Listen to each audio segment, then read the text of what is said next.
درود و سلام بھیجنے میں ہے. تو شیخ سعدی فرماتے تھے کہ میں نے لوگوں کو بھوک سے مرتے اتنا نہیں دیکھا جتنا زیادہ کھانے سے مرتے دیکھا. جی اللہ کی امانت ہے جسم. بسم اللہ الرحمن الرحیم. صلاۃ و سلام علیک یا سیدی یا رسول اللہ صلی اللہ علیہ وسلم. راج صاحب قبلہ، یہ جو ہم زندگی کو دیکھتے ہیں اور صحت کو دیکھتے ہیں، اس میں سب سے اہم چیز یہ ہے کہ زندگی کی ابتدا کہاں سے ہوتی ہے.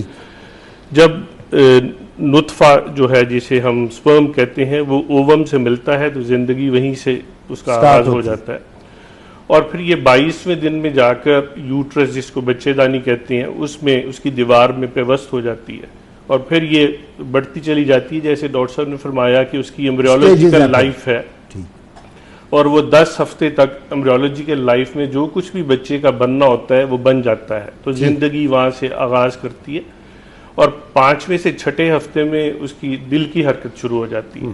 اب یہ کنٹروورسیز پائی جاتی ہیں کہ کیا زندگی جو ہے وہ بچے کی موومنٹ کے بعد جب ماں کو محسوس ہوتی ہے 4تھے مہینے میں، کیا اس وقت زندگی ہے، یا بچہ جب اپنی موومنٹ کرتا ہے چیسٹ کی جس کو وہ ریسپیریٹری موومنٹس کہتے ہیں، کیا اس سے ہوتی ہے یا شروع سے ہوتی ہے. تو زندگی کا آغاز تو پہلے خلیے سے ہی ہو گیا جب اووم اور سپرم ملے، اور وہ جا کر جب پیوست ہو گئے اور اس کے بعد اس میں کارڈیک ایکٹیویٹی آ گئی، دل کی حرکت آ گئی، اور پھر اس کی موومنٹ ہوئی، اور بچہ پیدا ہونے تک یہ بچے کا انسان کا حق ہے کہ اس کو وہی حق دیا جائے جو اس کا پیدا ہونے کے بعد ہے.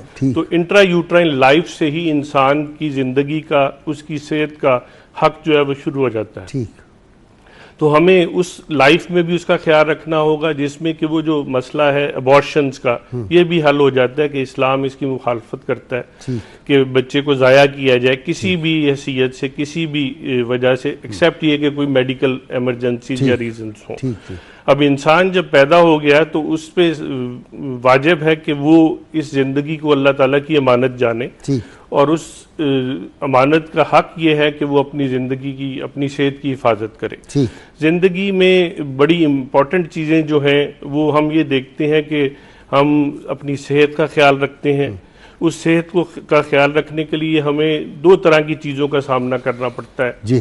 ایک یہ کہ اندرونی خدشات اور ایک بیرونی خدشات. جیسے ہمیں کوئی حادثات ہو سکتے ہیں، کوئی کہیں سے برن ہو سکتا ہے، کہیں سے کوئی ایکسیڈنٹ میں کوئی انجری ہو سکتی ہے، کوئی سردی گرمی سے خود کو بچایا جا سکتا ہے، اور انٹرنلی ہمارے اندر جو جراثیم پائے جاتے ہیں وہ ہزاروں میں ہیں. تو اس لیے یہ ہم پیدائش سے جراثیم لے کے آتے ہیں. جی وہ جراثیم ہمارے اندر پائے جاتے ہیں. تو ہمارے اندر ایک امیونٹی کا سسٹم ہے، قوت مدافعت جس کو کہتے ہیں، وہ اس سے لڑتی چلی جاتی ہے. اسی لیے صبح کی واک جو ہے یہ سنت ہے کہ سرکار صلی اللہ علیہ وآلہ وسلم صبح فجر کے بعد واک کیا کرتے تھے، سیر کیا کرتے تھے، چہل قدمی کیا کرتے تھے، جس کی وجہ سے جب آپ لمبے سانس لیتے ہیں تو اس سے بہت سارے جراثیم جو ہیں وہ خود بخود کل ہونا شروع ہو جاتے ہیں، مرنا شروع ہو جاتے ہیں، اور آپ کی قوت مدافعت جو ہے وہ بڑھتی چلی جاتی ہے.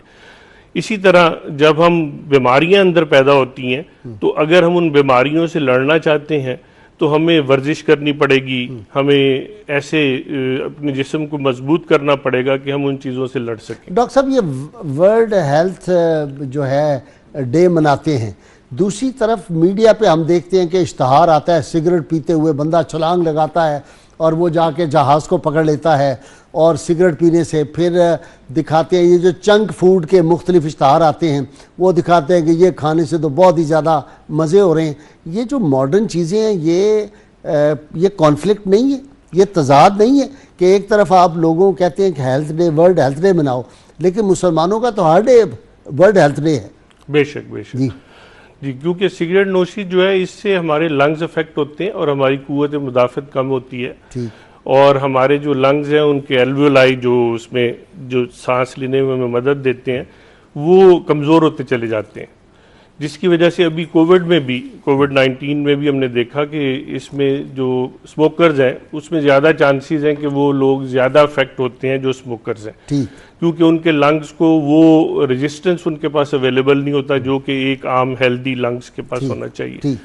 تو اگر ورزش کی جائے اور ان چیزوں سے سگریٹ وغیرہ سے بچا جائے تو انسان اپنے آپ کو فٹ رکھ سکتا ہے. اور اسی طرح اگر آپ سگریٹ کے علاوہ دیکھیں جو لوگ نشہ کرتے ہیں، مختلف جو مادے جو مٹیریلز یوز کیے جاتے ہیں اور ایڈکشن ہو، شراب ہو، دیگر چیزیں جو بھی ہیں نشے، وہ سارے تو وہ اللہ تعالیٰ نے فرمایا کہ جب تم نشے کی حالت میں ہو تو دعا بھی نہ کرو یہاں تک کہ تم اپنے ہوش میں نہ آ جاؤ. ٹھیک.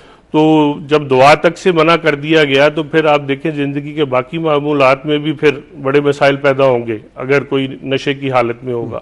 یہ ڈاکٹر صاحب نے جس طرح کہا ڈاکٹر سجاد نے کہ اللہ تعالیٰ نے یہ آپ کو امانت دی ہے، یہ جو جسم ہے آپ کا یہ اللہ کی امانت ہے، تو جب آپ اس کو فطرت سے ہٹا کے کریں گے استعمال تو آپ خیانت کر رہے ہیں، پھر یو آر ڈس آنیسٹ. جی جی بالکل. تو اس کو فطرت کے مطابق ہم نے رکھنا ہے. اچھا جی ڈاکٹر ناظر صاحب آپ کی طرف آ جاتے ہیں.